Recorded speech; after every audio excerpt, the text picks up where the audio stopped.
Hiya guys, it's Sami Al-Suwaidi with you again, this time on the falling price of oil and how it affects the global economy. The price of oil climbed to $115 per barrel in June 2014, but as of today, it is only $48 per barrel. There are a number of factors that affect the price of oil.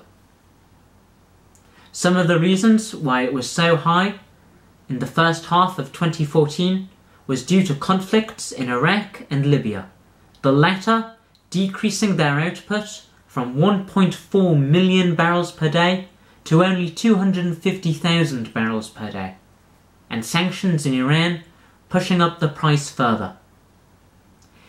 The three of these factors combined restricted the global supply by 3 million barrels per day.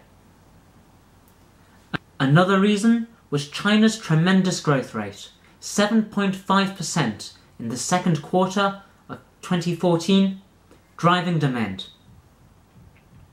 However, additional supply from US producers, such as states like North Dakota and Texas, adding 4 million barrels per day to the global oil market of around 75 million barrels per day, through fracking shale oil and horizontal drilling, and news that Libyan rebels have given back to the government control of two of Libya's main oil terminals, Al-Sida and Ras Lanuf, which would increase production by 560,000 barrels per day, have driven down the price. Slow growth in China and non-so in Europe in the second quarter of 2014 are also contributors to the dramatic fall. Another more complicated reason is that the price of oil can be related to US quantitative easing. To pay for its debts, currently at $18 trillion, the US has printed more money in exchange for financial assets, such as government bonds, and in this particular case, oil.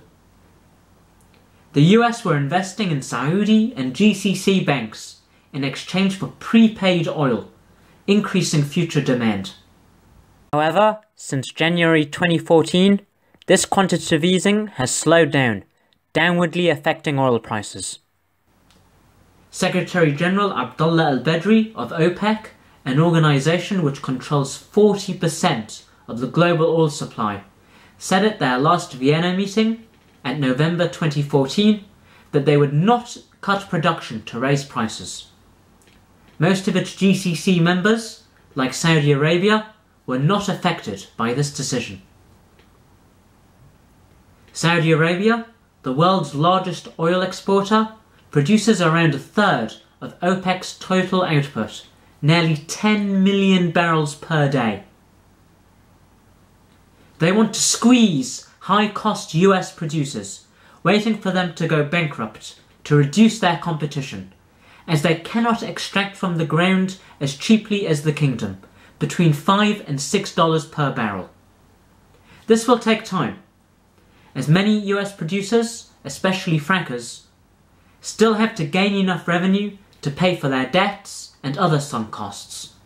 But Saudi can still produce at even $20 per barrel, with $900 billion in foreign currency reserves to pay for a deficit for a number of years.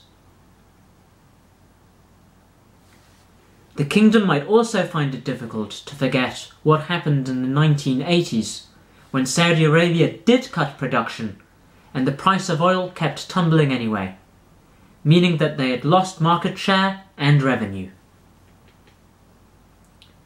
But not everybody in OPEC is happy. Iran, Iraq and Nigeria have combined currency reserves of only $200 billion, and with large population to oil revenue ratios, they cannot afford these decreases. Iran needs the revenue as high as possible in order to keep the Assad government afloat. Non-OPEC member Venezuela, known for being a country with some of the world's lowest fuel prices, is suffering from 60% inflation.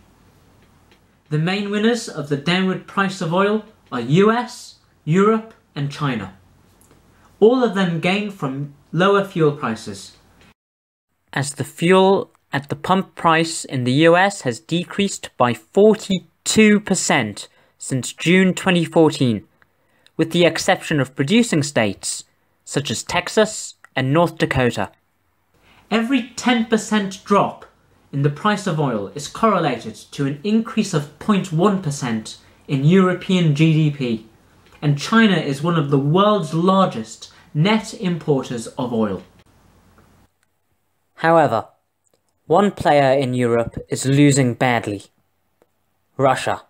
They lose around $2 billion for every $1 fall in the price of oil, and 45% of their government budget revenue is dependent on it, squeezing them even harder on top of sanctions they already face on Ukraine. In an attempt to correct their falling economy, in December 2014, they raised their interest rates from 10.5% to a whopping 17% to prevent people selling their currency, the ruble. But this will also deter spending and borrowing.